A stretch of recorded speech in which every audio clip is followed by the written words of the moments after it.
Hello, we are back again, the Amateur Fanboy Podcast, or just the random people that you're watching currently. We are back doing another 10-team half-point PPR mock draft. Just based off of ADP goes, it'll change. Yeah. So with that, Chase is the guy with the colorful helmet, also says Cowboy Chase, and I'm the 49ers logo. He's at 3, I'm at 6, kind of. It'll be interesting how this approaches. Yeah. So we'll start this off. Begin draft. Try different ways and different spots. So the first two picks were Saquon Barkley and Christian McCaffrey. Look, if I knew Zeke was going to start week 1 and was going to be there for sure week 1, if I'm drafting today, I'm probably taking Kamara. So I'm going to take Kamara here, but in a couple weeks if Zeke shows up, I think Zeke in the top 3 is more than reasonable. But for right now, even being the Cowboy fan that I am, I'm going to take Alvin Kamara with my third pick. I like that. I like that you didn't take him. That's some ballsy stuff right there. Here at number 6, I'm just gonna. I like Bell. I think to me he's moved into my category tier 1s at this point. So he's basically my last tier 1 running back. So I'm gonna take him here and hope for some. Not too many receivers, and unfortunately, that's what's happening. Unfortunately, that's exactly what happened. But at least makes your decision easy, I guess. You got literally 2 receivers you can pick from here if you want to take a receiver. Oh, yeah, I'm taking Tyreek Hill. Yeah. He's my last tier 1 receiver, so I get my last tier 1 running back and my last tier 1 receiver. Well, hey, that works out for you perfectly. And I think the value of running back here is better than the value with what's left at wide receiver. I think I can at least get my first receiver coming back. You could probably get Thielen or... Yeah. I think Mixon is the perfect choice right here to add to Kamara. And Juju ended up going... Right after. So, it works. And I don't know what the hell happened here. We're auto pick. Yeah. Mike Evans. Yeah. Mike Evans is gone. I don't know what's going on. Yeah, it happens. Sometimes Sleeper just has this. Yeah. It happens. That's fine. What the fuck that's mean? Oh, mean? Sorry. I'll you asshole. I'll remove player. I mean, that's probably what I was gonna fucking take, but still, I wanted to go into a whole conversation about it. You dick. Okay, just who are you gonna take? Okay. I'll give you whoever you want. I was gonna take Thielen there. So oh my god! I told you I just want to talk about it. So I'd be looking at that point. Antonio Brown would be there. Keenan Allen would be there. But for me, Thielen, I think with what he did last year, he's going to probably be the most targeted receiver in that offense. Diggs is nice, but I do think that Thielen has a chance to be the number 1 guy there. And I think in the 3rd round, I think that's great value. And I think that's, and it sets me up now as a top receiver and 2 running backs. Yeah, so moving on to the 6th pick, and I apologize, I didn't see yours when I did that. It wouldn't go. I was like, why isn't it going? I was about to tell you to stop, but you're good. But moving on, at this point, I have Le'Veon Bell and Tyreek Hill. At this point, I'm looking at the receiving core. I like T.Y., but there's some running backs that I do like, and I don't like the stretch running backs further down. So I'm going to take Kerryon Johnson at this point. That's a good pick. And great pick. And I see there's 2 guys that have taken 3 receivers. This is the only thing I don't like about the sleeper platform. There's sometimes not that I don't like it, I really like it. It's a great, awesome platform to use for mock drafts. Really but sometimes there is I've seen a team take 5 receivers straight, and that's not realistic. Yeah. But looking at I don't know what realistic person right now is taking Melvin Gordon as their first running back if they're drafting today. No, yeah, I agree. Right now. Yeah. But yeah. Man, there's some good options now at the running back position. I could still get Freeman as my number 3 running back. You can put him in the flex. I can put him in the flex, and I can look at the receiver position down further as my number 2. I just like that option to, I think the opportunity of taking a running back who has a potential to end up being a number 1 running back, but having him as my number 3. The last running back I was going to consider taking there went right before my picks. So I was David Montgomery and Josh Jacobs? I was going to take one of those guys, but now looking at the receiver, I do believe that Stop. I have quirks, Mike. Leave me alone. It hurts the audio. I do have I guess I still do have one guy there that I could be willing to take here, and I think I will take him and hope that one of those wide receivers, the Cooks and the Woods and the Godwin, one of those guys will fall to me coming back. So I'm going to go ahead and take Chris Carson there. He was my third back. Not bad. I would also have taken either And only Mark one Ingram receiver as well. went, and he was the guy I wanted the most. So that sucks. But you know what? You can take Cooks? Edelman's still there, Oh, so I'm gonna go ahead and take Edelman there. I was as my hoping number nobody 2. was going to take him. So far I like my picks. So far I got 3 running backs. I can put Carson in the flex if I want. I got my 2 receivers right now, probably both number 1s on their respective offenses. So I do like how my draft is shaking out right now for having 3 running backs. Yeah, same thing. Galladay's there, and I'm like tempted to take a big chance on AJ Green, but I won't because I don't have a. If he's there coming back around, I think I'm gonna take him. I think Godwin's perfect right there for you. I think I'm gonna take Galladay just because. Okay. Ooh. Okay. Yeah, I'm gonna take Galladay That's fair. just because I know what I'm getting out of him. That's okay. Goodwin's a little bit more hit or miss just because of the quarterback, and I know he's looking great in camp. Yeah. But matching them both up, I think I would still go Galladay. Okay. And looking at what's available, Sanders is there, and I'm taking him as number 4 back. And I think the ADP has not caught up to. I think he's going to be going by the time we're doing drafts here in 2 weeks. Yeah. He's going to be going 2 rounds earlier. I would agree And that's with that. probably not the value that you want him at. I would agree with that. Where you can still get Devontae Freeman. Running back is starting to thin out a little bit. So I'm going to look at it as there's really maybe 1 to 2 guys that I probably want, and both of them are probably going to go by the time I come back. Receiver depth, we talk about it all the time. Receiver depth's insane in the NFL. There's so many receivers that you can take. Yeah, I mean Marvin Jones is like not going to go for another 2 rounds, and he's a decent number 2. And I would love him as a number 2 or number 3 right now. He'd be my backup bench to Edelman and Thielen. So I think I'm going to go running back here, and it's a half-point PPR. I'm deciding at this point between Coleman and Cohen.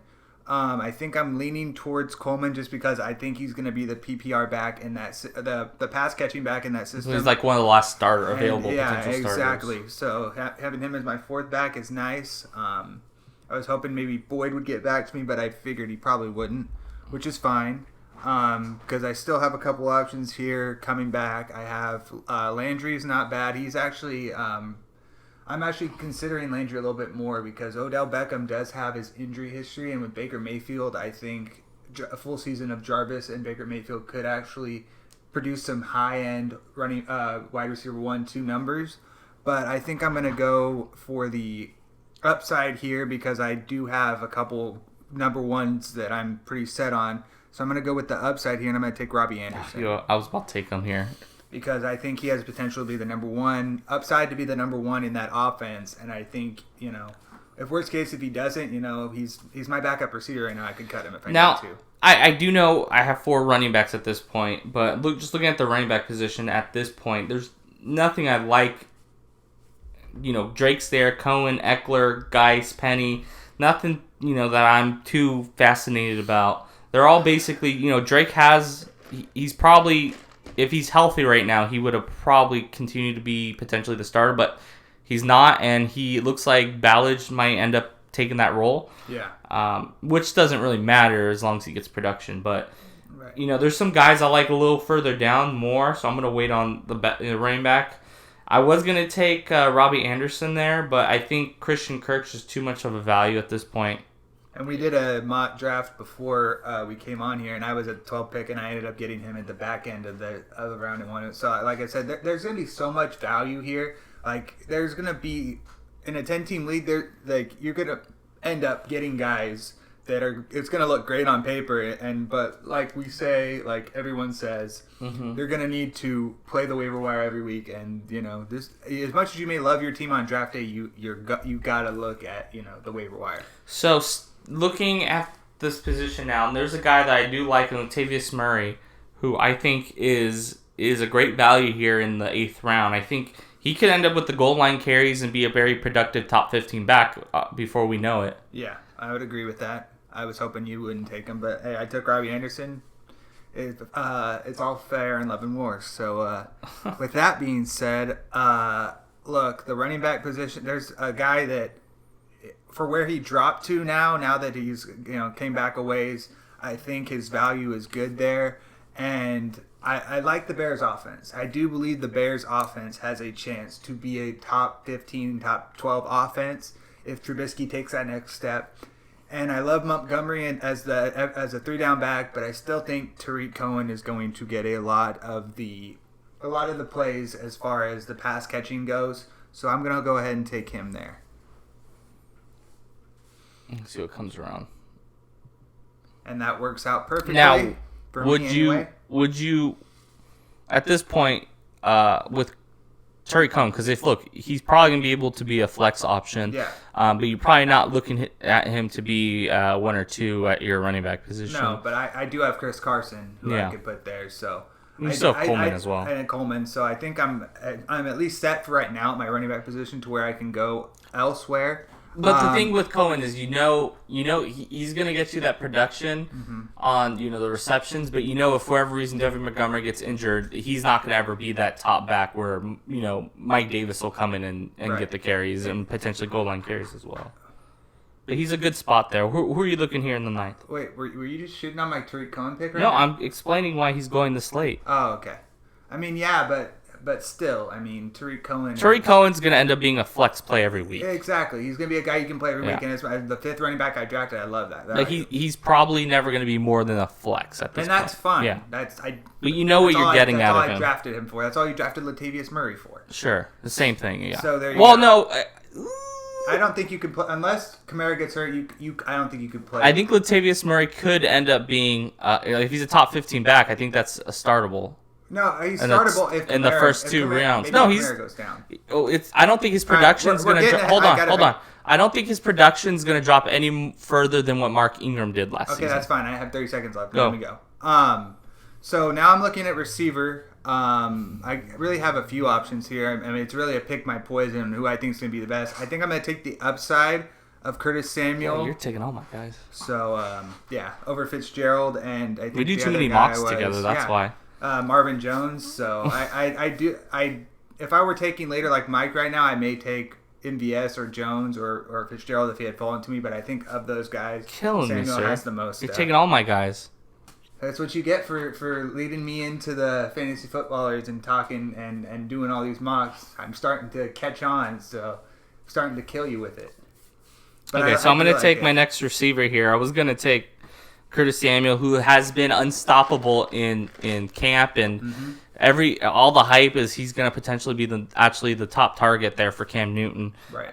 But for now, since he's gone, I'll take Marvin Jones and just kind of solidify that Lions offense. Yeah. Not that I don't know if I should have done that, but that's the only thing that I would be questioning for you is taking essentially the 2 guys in the Lions. You're better to do that wide receiver than probably running back because both. I also have Kerryon Johnson. Oh, I didn't even think that. Well, it doesn't matter if you're thinking about buys. It doesn't matter but will come week 1, week 2. No, I'm not talking about buys mattering. I'm talking about you maybe end up starting 2 Lions in your lineup every week, maybe 3 depending on. Well, no, 2 for sure right now, but yeah. I don't know. He was just the best option since you took my guy. No, there's nothing wrong with that. Now looking at there's nothing at the running back position, so I'm going to look at the tight end position, and Vance McDonald's there. And if you haven't watched our videos, I almost take him at this point every round. He took the guy I was going to take, so see, it comes back. Who? I was going to take Vance McDonald. I take Vance McDonald in all my drafts. I know, but never mind. He's my boy. Of course. Ex-Niner. That's fine, 100%. But yeah, he's a guy I'm targeting too. I'm a bit like if you don't get one of the top 3 as some people are calling it the golden 3 in tight ends, whether it's Kelsey, Ertz, or Kittle. After that, maybe Ingram and Howard, maybe Henry has upside, but after that, you want to find value. I think Vance McDonald. Yeah, I think the 3 guys I've been targeting is if Evan Ingram is there around where I pick in the 7th or 8th, that's where I've been getting him. Because I think he's a top target for the Giants regardless. And then if he's not there, then I wait until I see Vance McDonald in about the 10th.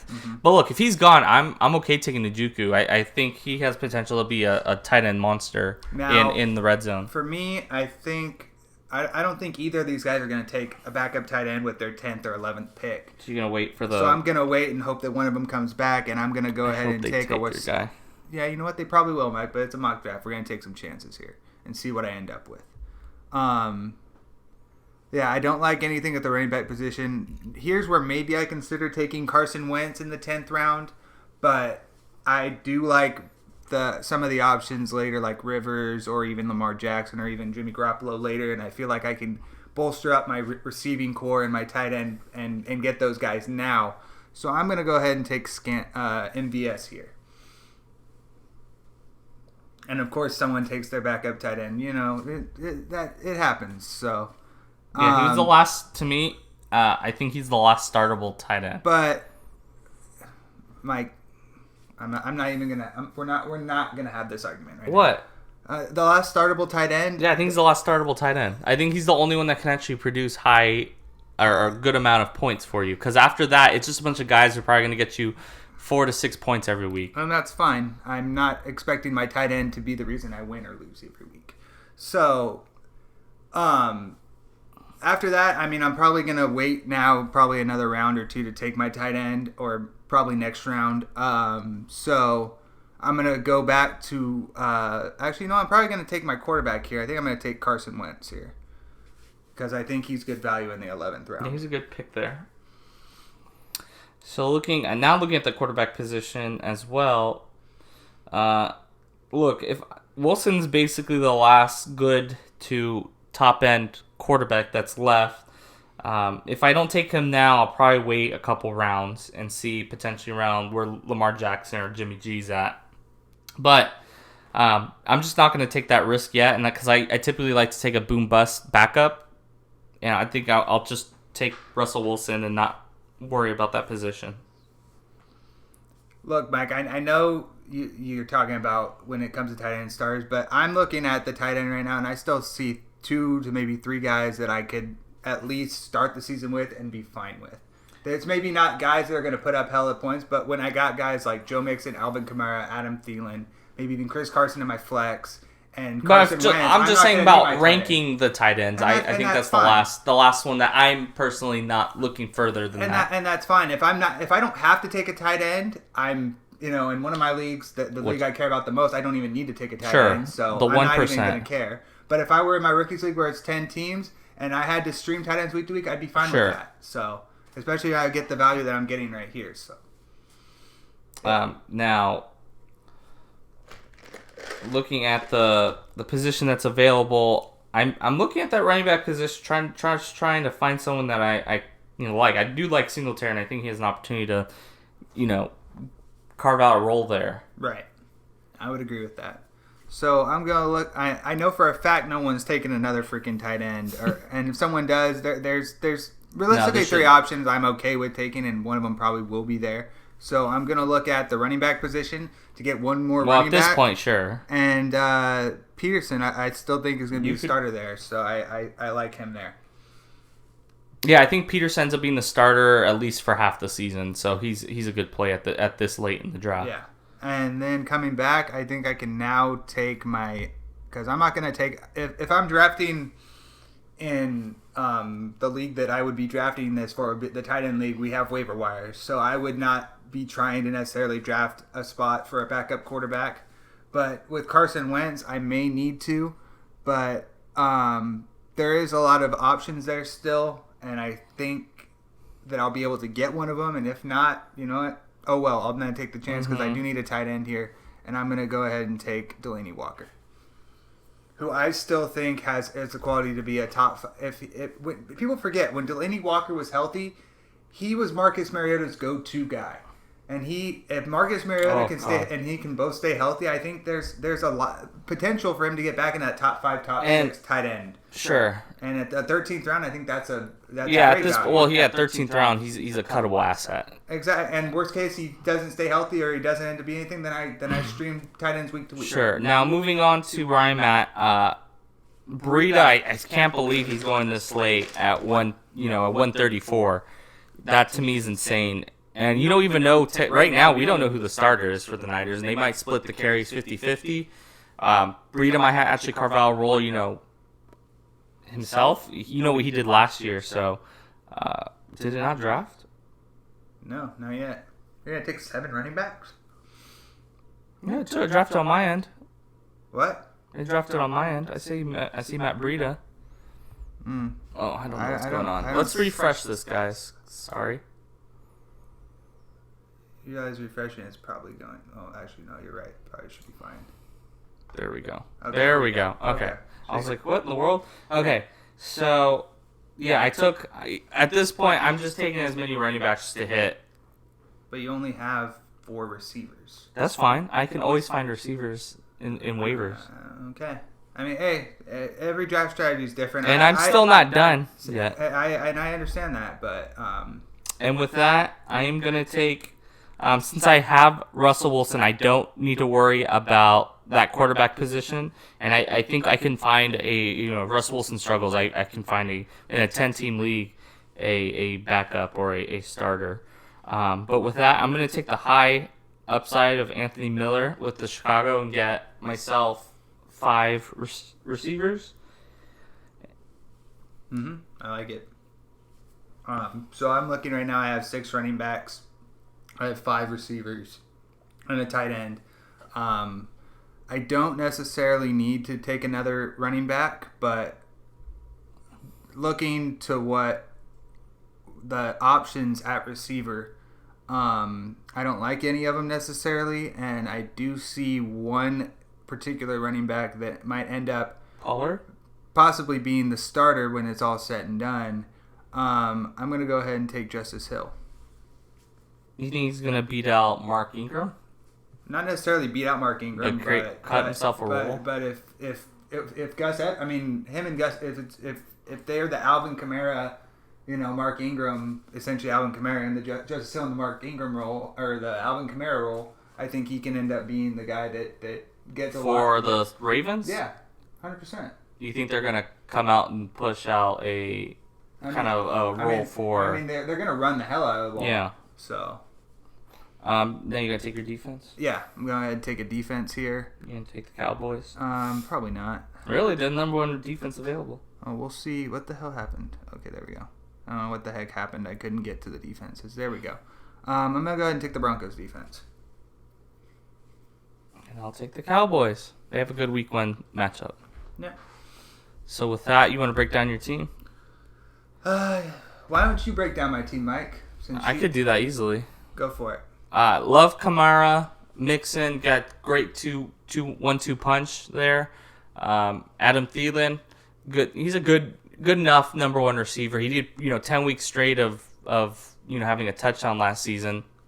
He'll probably continue this season, have a great season. Chris Carson's a great flex play, and then if for whatever reason you need to switch out, Coleman could go in there and. If he cuts out that role that everyone thinks that he's going to have. And then you got Edelman at the number 2, Anderson, who could probably end up being a number 2 at some point. And then the big one that I really like that you got is Curtis Samuel, dude. He, to me, we don't know what the potential has. I mean, he could end up being the big surprise of the season and end up being a number 1 receiver or top 10 receiver. So I do look at my receivers, and I do see essentially 5 guys that could all end up being wide receiver 1s or 2s when it's all said and done. Sure. And I have a couple that I may not even start, so I could use some worst case, maybe trade late if I have the guys are staying healthy, and maybe I need a running back later. Want to upgrade tight end, maybe I could trade for someone like that.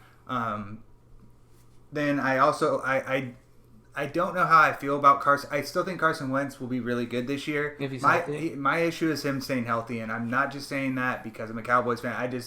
When you look at him, he's missed at least 4 or 5 games the last 2 years. Like that concerns me.